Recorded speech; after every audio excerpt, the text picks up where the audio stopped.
moi c'est Rick. Je suis assistant administratif à Santé Nord-Sud SBL, où normalement je dois faire que l'administration, mais mes fonctions sont également aussi professeur d'initiation de l'informatique, donc formateur, et je m'occupe de tout ce qui est ressources humaines, comptabilité, etc. Donc dans le sein de la SBL. Nous ne sommes que 3 employés, donc on a beaucoup de tâches.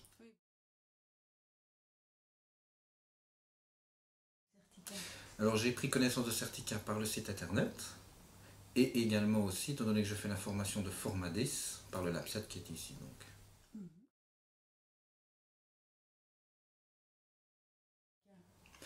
J'ai souhaité faire Certica pour pouvoir améliorer ma qualité de formateur et changer et varier mes méthodes.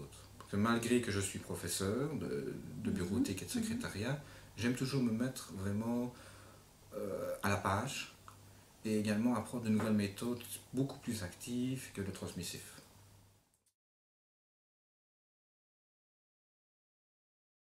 Oui, non, ça sans problème, donc je m'intègre généralement partout. Je fais partie des meubles généralement après quelques temps, mais sinon, donc, que ce soit avec les camarades ou les formateurs, sans problème, je trouvais toujours ma place, je savais parler sans problème, donc j'agissais normalement, naturel.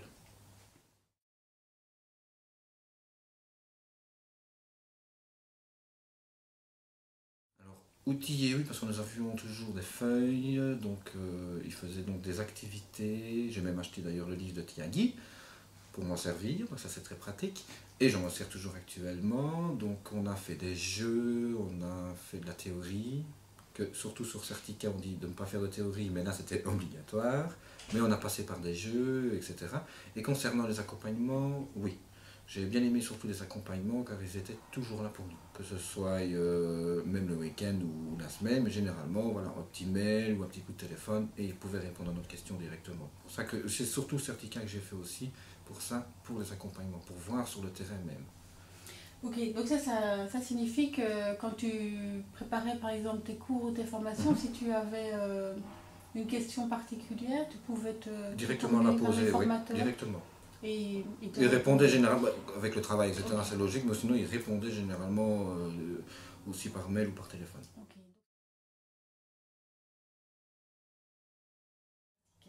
Okay. Alors l'image avant, je pouvais donner, c'est par exemple, donner vraiment un exemple, c'est le premier cours du PMTIC. C'était le premier cours théorique. Mais à partir de Certica, j'ai commencé à changer, et là j'ai fait donc l'innovation. Donc j'ai fait des publicités, etc. avec Olivier. Et maintenant, je ne fais que ça. Donc j'ai vraiment changé du noir au blanc. Donc de la théorie, je suis passé vraiment à l'activité, vraiment motivante et autre, significative et efficace, normalement. Et là, je ne fais que ça. Donc maintenant, le premier cours, c'est plus théorique. C'est vraiment actif. Et jusqu'à présent, je touche du bois, ça fonctionne. Et ils aiment bien.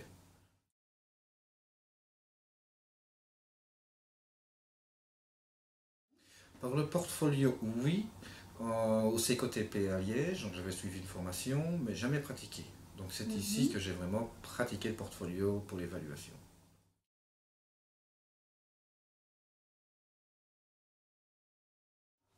Alors, tout le temps.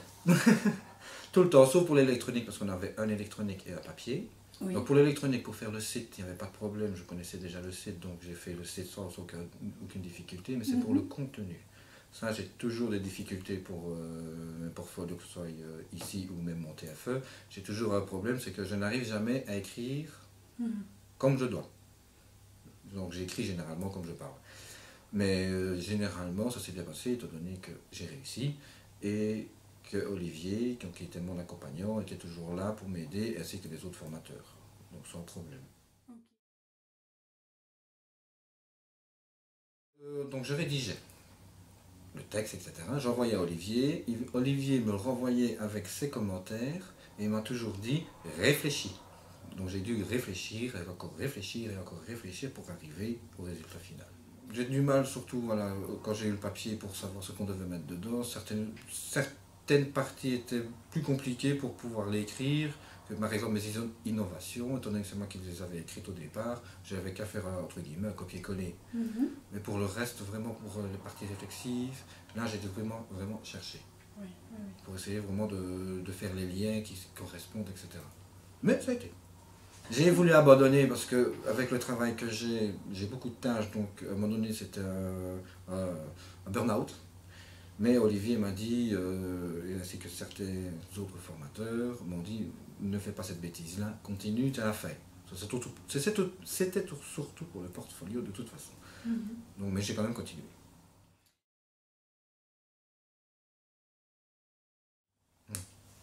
Non, parce que j'ai pris conscience pendant tout le long de la formation, et le portfolio, c'est vraiment pour rassembler entre guillemets les idées et ce qui s'est passé. Mais sinon, si je joue un petit oubli, je vais aller voir le portfolio, papier, parce que l'électronique, il faudrait aller sur internet, ça m'ennuie un peu. Mais le papier, je vais aller voir. Mais c'est vraiment si c'est un oubli. Ok. Donc pour toi, c'est vraiment la formation qui t'a le plus qui t'a le plus appris sur toi-même. Qui m'a appris sur moi-même, qui m'a aidé à évoluer, et qui m'a aidé aussi à mettre vraiment certains mots sur certaines pratiques.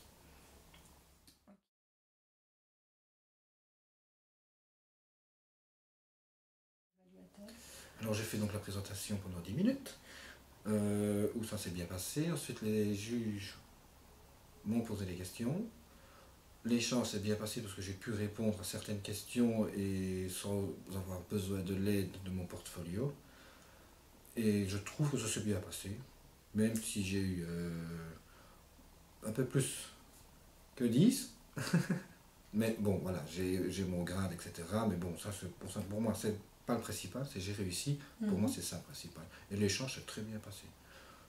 Ils étaient là, ils étaient à l'écoute, donc ils ont posé leurs questions, j'attendais qu'ils aient fini de poser leurs questions. Ensuite, j'ai répondu, et l'échange, je trouve que ça s'est très bien passé.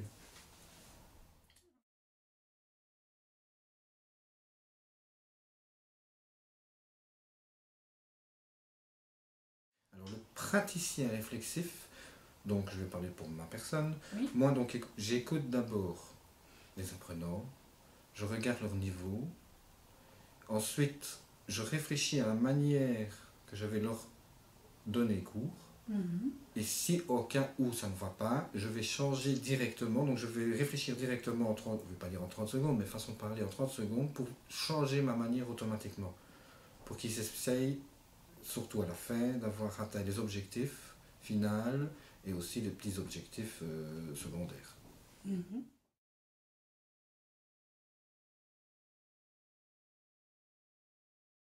Comme je l'avais dit donc tout à l'heure, ma première innovation c'était donc de changer ma théorie pour le premier cours. Là je l'ai fait en faisant de publicité, en jouant avec les publicités, donc que ce soit vraiment plus actif et qu'ils soient vraiment eux à la recherche et qu'ils réfléchissent eux-mêmes en premier. Et ça j'ai vraiment gardé, j'ai même encore d'ailleurs eu un contact avec Olivier, parce que je ne me rappelais plus de la fin, et il me l'a dit encore dernièrement, voilà la fin il faut que tu fasses toujours avec les publicités, etc. Et je touche du bois, pour le moment, ça fonctionne. Donc ça, j'ai vraiment bien gardé. Et je dis à Guy, oui, j'ai déjà utilisé le jeu de 5 en 5, et il y a encore un autre jeu que je ne sais plus le nom, parce qu'il y en a tellement, que ça, généralement, j'essaie toujours de garder. Et si je ne vois que ça ne fonctionne pas, je change de jeu ou d'activité directement. Mais j'aime encore bien. Et les apprenants pour le moment, comment ils réagissent, ils aiment bien. Parce que je leur demande toujours, la dernière question que je pose, c'est comment ça a été aujourd'hui. Et généralement, ils me disent, j'ai bien aimé le jeu, j'ai bien aimé les exercices, etc. Et si ça, un me dit, par exemple, ou plusieurs me disent, non, je n'ai pas spécialement aimé, automatiquement, en tant que praticien réflexif, je vais changer, je vais réfléchir à une autre manière. Et ça se fait généralement assez vite. J'essaie toujours que l'objectif et l'activité soient en concordance. Donc, si je fais une activité qui n'a rien à voir avec l'objectif, je ne le ferai pas. Je réfléchis sur l'objectif que j'ai, je regarde l'objectif que j'ai et je fais en fonction de l'objectif l'activité. Ce qui fait que généralement c'est toujours ensemble. Et si ça ne va pas à ce moment-là, je change d'activité, mais l'objectif sera toujours atteint à la fin du cours. Je leur demande s'ils ont atteint l'objectif et j'ai un petit essai qui est assez comique. C'est surtout comme on donne aux adolescents, c'est je n'y arrive pas, je vais y arriver, je l'ai fait tout seul, etc. C'est vraiment en gradation. Et à la fin, ils me disent, ben, je suis là, j'ai réussi, ou non, j'ai encore besoin d'aide, etc. Donc, je sais où à peu près leur niveau à chaque fois. Ok.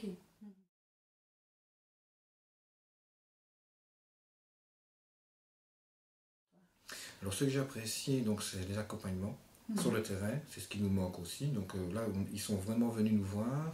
Ils ont pu voir comment on travaille. Ils ont pu nous dire, analyser, entre guillemets, nos défauts ou nos qualités.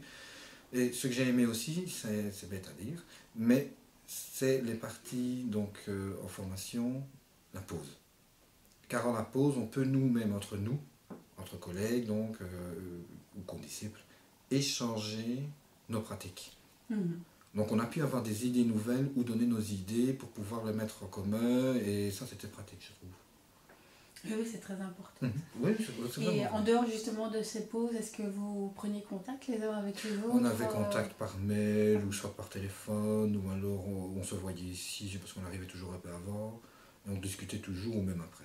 On a même fait des dîners, on a fait un dîner d'adieu d'ailleurs. Donc on a vraiment toujours, même toujours maintenant, on a toujours contact. Même encore maintenant. Même encore maintenant. Ça c'est chouette. Ouais. C'est ça qui est bien, oui.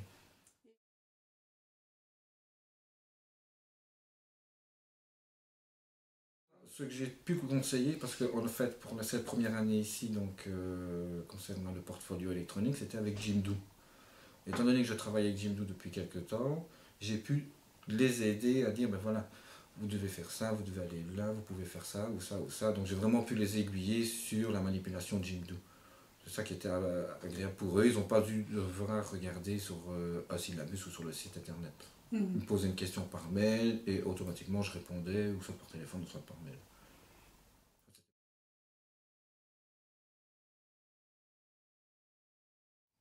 Pas le café, parce que le café il est bon, donc je le garde. Peut-être un peu plus d'accompagnement. Ok. Encore un peu plus d'accompagnement, parce que moi je trouve que c'est vraiment primordial. Parce que la théorie c'est bien, mais les accompagnements sur le terrain c'est beaucoup mieux. Ben, le même accompagnement qu'on a, mais un peu plus souvent. Donc par exemple, on vient de commencer Certica, faire déjà un accompagnement pour voir comment on est. Puis après les innovations, comme on a fait, donc une innovation, on fait un accompagnement, la deuxième innovation, on fait un accompagnement, et à l'avant, enfin, avant la fin, toujours un petit accompagnement pour voir si vraiment on a déjà changé les analyses et tout ce qui est amélioré, avant surtout de faire le portfolio électronique et la défense. Donc ça c'est vraiment, entre guillemets, un peu plus d'accompagnement, 2-3 plus, pas grand chose. Sinon pour le reste, non, je vois pas grand chose.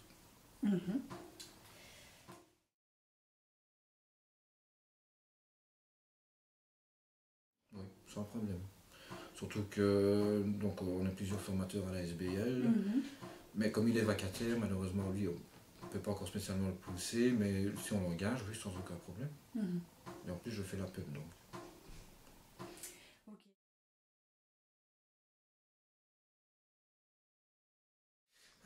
Merci. Et sinon je réfléchis.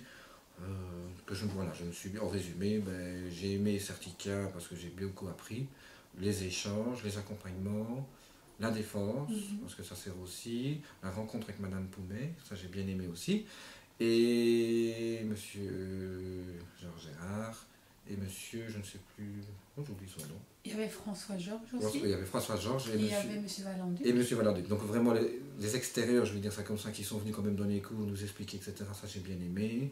Et vraiment bien aimé, entre guillemets, l'ensemble. Et à refaire, je le referai.